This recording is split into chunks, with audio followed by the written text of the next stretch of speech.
Hey guys, what's up? It's Darkmac here with another Gold Challenge Mode guide, and today we are in Skyreach. Now Skyreach, in my opinion, is kind of one of the easier challenge modes, but it all comes down to how you do it, of course. Now rather than jumping the wall here at the start, we actually pull the first level. For us, we just found it was easier invising the last two packs before the last boss, rather than having to deal with them or skip this part. So what we do is we're going to pull the first two mobs here, then we're going to pull the next three into them. This will give us an initiate, two chakram spinners, one dervish, and then one blood feather. Now the initiate will cast a thing called magma explosion and a heal. You want to try and interrupt them. The spinners will deal moderate tank damage with an ability called throw chakram. The dervish will cast a thing called storm, which does a shit ton of damage, so you want to make sure that you are not standing in the storm. And you can see the blood feather there just did a thing called piercing rush, where it charges off towards the target. You just want to make sure that you are not standing in that pathway.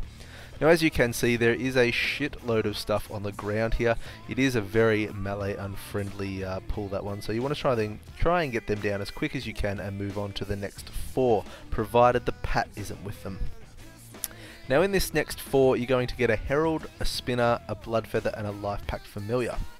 And what you want to do is focus down the life pack familiar ASAP. The reason being, if you focus another mob down, the life pack will sacrifice itself to put it back to health, and once you kill the life pack, it'll actually heal everything around back to full also. So get the life pack down and then get onto the herald. Now you want to try and lock the herald down as quick as you can and as hard as you can. The reason being is that it casts a thing called Solar Zone. If Solar Zone gets off, it heals everything for 10% for every 1 second. It is a nightmare and it can force a lot of restarts in here. So try and lock the herald and get it down as quick as you can. When the pull's low, you want to go and pull the pat when it comes back. Now as you can see, we all actually get disorientated by flashbang, and this is cast by the Solar Familiar in the pat. The Solar Familiar will empower other mobs and it will cast that flashbang. So what you want to do is try and have someone focus it or keep an eye on the cast bar and spin away when flashbang is about to go off. We actually thought it only cast flashbang when it was about to die, but as you can see, when we pulled it there, we actually all got disorientated from it, so it can cast it at any time, so just be mindful of that.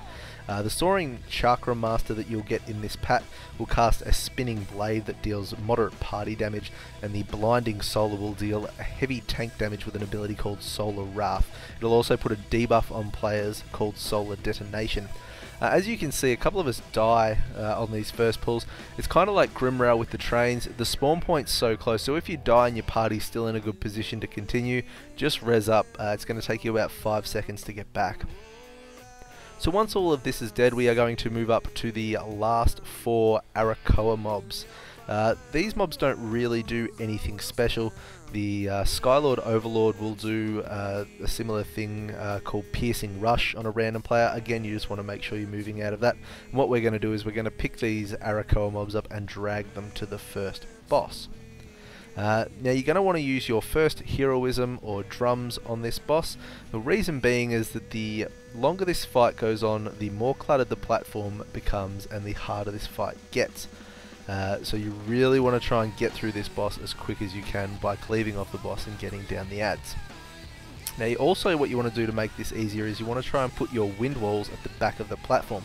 As you can see, we've just put two wind walls at the back of the platform, and I am tanking up the front. The reason for this is when Ranjet casts his 4 winds like he's doing now, we have a lot of room to run before we actually encounter the wind walls. Another move that Ranjet will cast is called Lens Flare, and it'll come up after this 4 winds is finished. With the Lens Flare, it will target a random player. It can include melee and the tank, so be mindful of that, and it will chase them with fire, leaving pools of fire behind where that player runs. So you want to try and put them in a position where, if need be, you can still run behind them. Now ideally you want to be killing Ranjet before or by the time he is casting his second 4 winds cast. Our DPS is actually a little low overall, and we actually lose a little bit of time on him. As you can see here, he's casting 4 winds and we are still going. We actually end up killing him by the end of this 4 winds, so we lose quite a bit of time here. Technically we should be drinking now on the stairs and ready to go, but we're still doing the boss.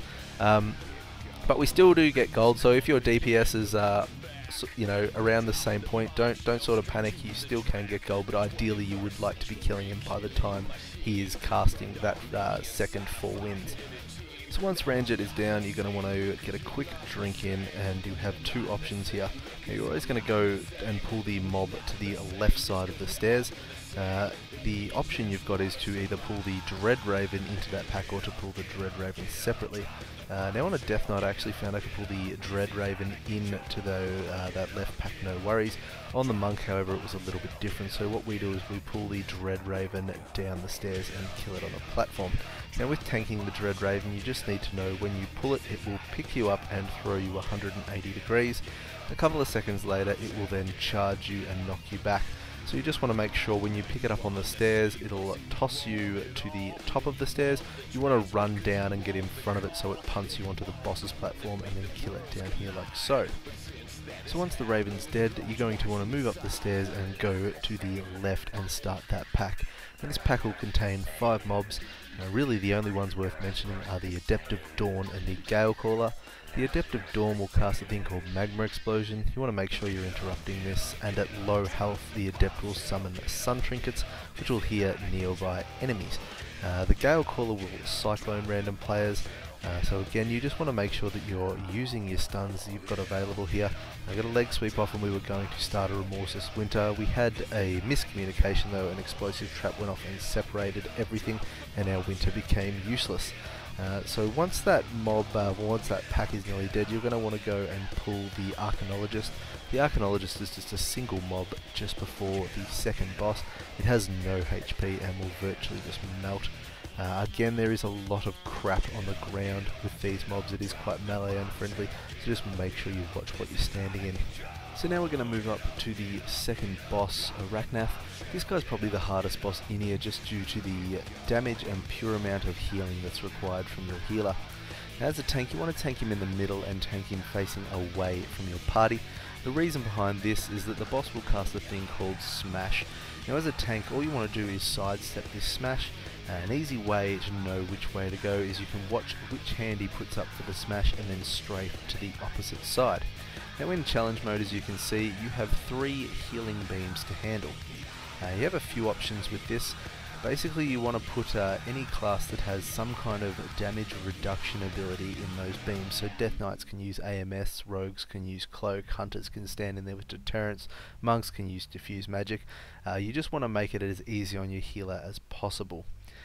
You also want to make sure that you have 3 people organised to get in those beams. If a beam gets through to him, it's pretty much GG, and you have wasted a lot of time. Another thing to be mindful of is the bursts. As you can see, he has a 2 stack buff on him at the moment. That's because for every burst he gains a stack, meaning that the next burst to follow will hit harder, and so on. So you want to be mindful if you are tanking beams and a burst comes. As you can see, it does quite a bit of damage, and as a DPS or somebody soaking the beams, you want to make sure that you're using health pots or lock rocks and you're not being an arsehole to your healer. You can see here we're going to kill him just before the 4th burst. That's pretty much where you want to be. As a tank also, I should mention, if you are soaking a beam and a smash comes, you can try and sidestep and the beam will stay on you for a few steps, but ultimately it's not worth letting the beam drop off you and go onto him, so sometimes you may just have to eat a smash in the face. If you pop something like a guard or a cooldown, you will be fine. So now we're going to mana up and get our DK to pop his army. And we are going to go and pull 2 packs of the Skyreach Talonbirds. Because we have army, we are choosing to pull the 2 packs together. Some groups are able to pull 3, but we are just pulling 2, and we want to get these birds down as quick as we possibly can before they turn around and smash us in the arse. They will fixate on players and they do a shit ton of damage, so you want to try and lock them down as much as you can. I was using the Breath of Fire cheese there with Serenity to try and lock them down as much as I could. I had a leg sweep. You want to try and rotate as many AoE stuns as you can there to get that pack down. If you don't have options in regards to AoE stuns, or you don't have an army, you may only want to pull 1 pack at a time there. And further to that, if you need to, you can just kite them up the stairs towards the boss ramp, the second boss we did before, when things start to get out of control. So once they're down, you want to pull this third pack. This third pack has a Skyreach Raven Whisperer in it. He really does nothing. He casts this Excite thing, which makes an add chase after one player.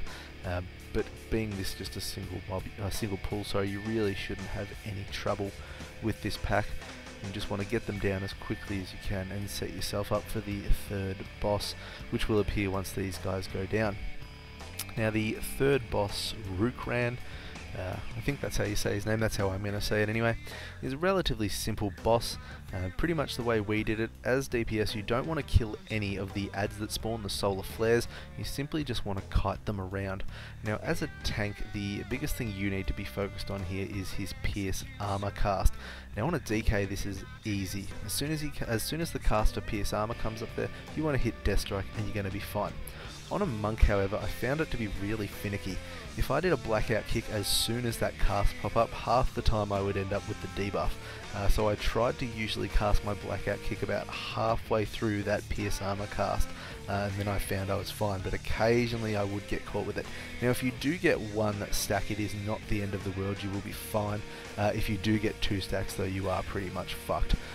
When he casts Quills, you want to just line a sight around the pole here. Monks, you want to cast Transcendence, so you've got an easy back and forth. Another thing as a tank that I should mention is that you want to make sure that you stay in melee range of the boss through this phase. If you are not, the boss will cast a thing called Screech, which will do a shitload of damage to your party. So again, you just want to make sure that you are in melee range, that you are getting some sort of active mitigation move up when he casts his Pierce Armor debuff, and you are getting behind the pole for line of sight on these Quills. As you can see, Transcendence just makes this such a joke. We've only got 2 adds up at the moment, and again just kiting them around so we don't have to worry about any of the bullshit that comes with killing them. So once you've got him down, probably 2 Quills is about what you should be aiming for to kill this boss by. And once you've got him down, you are going to move up the stairs and get ready to invis. Now I should mention there too, you do not want to use any DPS pots on that boss, purely because we are about to invis shortly, and if your invis pot is down, you are fucked. You can, there's a few options you've got here too running through this wind maze. As a warrior here, you can heroic leap across. As a monk, you can double roll across, or tiger's lust roll across. As a hunter, you can disengage. We just weren't going to chance it. We got this in a couple of goes, and we just wanted to get gold, so we sort of weren't going to worry about risking things like that and possibly dying and looking like bads. So once you're all up from the wind maze, you are going to have to kill this last pack before invising. Now this last pack has a Life Pact Familiar, an Adept of Dawn, a Whirling Dervish, Solar Magnifier, and an Adorned Blade Talon. Now you want to focus down the Life Pact Familiar as usual, and then you want to get onto the Adept. As you can see, our Adept ends up getting off a Sun Totem here, which heals the mobs, and we lose a little bit of time with that. The Solar Magnifier will cast an Empower on a mob, and you want to interrupt that if possible at all. The Dervish will cast its Storm again, which again it does a shitload of damage, so don't be standing in the Storm, and also watch out as it will cast Cyclone. The Adorned Blade Talon really doesn't do too much, just interrupt what you can of him and kill him with Cleave pretty much. Once this pack is down, we are going to get ready to invis. However, there is one small thing you need to be mindful of and check, and that is where the Dread Raven is. And as you can see there, I shit my make-believe monk pants there when I thought I had body pulled that. You really need to watch the Dread Raven. If you try and invis through the Dread Raven, he will see you. It is a prick of a pack. So we just waited for it to pat back up. Now technically what we should have done is gone left. We probably would have beaten it with pack, but instead we just decided to play it super safe and we follow it up. It does pat from this side and it will go all the way around to the other side, so we wait till it gets up to the top and then we get a pack up and we invis. So what you're going to do here is you are going to invis this pack and go in and around the corner to the right to the boss's room. If you had have invised the first section in this instance, you would have to kill the pack here on the left, the right, and the Dreadraven, and they are super nasty packs, so we found this was the easiest way. So we run in and we run around the corner into High Sage Virix's room, and we are about to get royally fucking screwed here, and you will see why. So you're going to want to pop your heroism or your drums here and drop High Sage as quick as you can, and here is why we get so fucked. Here is the fuck you from Blizzard. The construct ends up pulling for no reason. The shield was up, no one was near it, and we end up copying the construct, which is far from ideal. So what you would be normally doing for this fight is not standing at the very edge of the platform. A Valk-like thing called a Solar Zealot will pick you up, or pick a random player up, and start taking them towards the edge. They can be stunned, so you want to take advantage of that, switch to them and get them down. You don't want to lose any of your players off the edge. High Sage will also cast an ability called Solar Burst.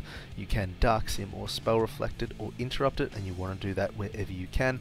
We'll also cast an ability called Lens Flare, which is the exact same as the first boss. You just want to kite it away. The big thing to note during this fight will be the shielding constructs. You can see we actually got one before, and our plan was with two hunters to completely cheese it and just trap the both of them. We put the first trap up, but our DK's diseases got onto it, broke it, we couldn't re-trap it, so we had to end up killing it. Now you got to be mindful of them, as they will cast shielding on High Sage, which will reduce the damage by 50% taken, and you can't let it be up. You're just wasting too much time.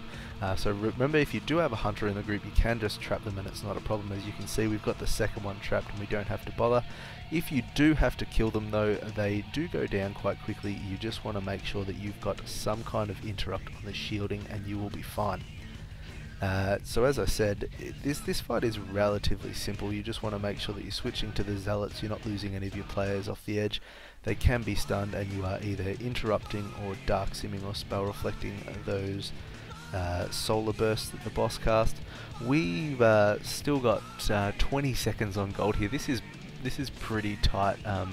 As I said, we sort of did lose a little bit of time at the start, especially on the first boss with our DPS being slow, but we still come out with gold quite easily in the end.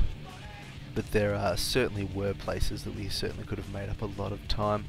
So that's it, guys. That's Skyreach Gold. I hope you've enjoyed the video. Again, if you've got any questions or there's any way I can help you out, please hit me up. Thanks for watching.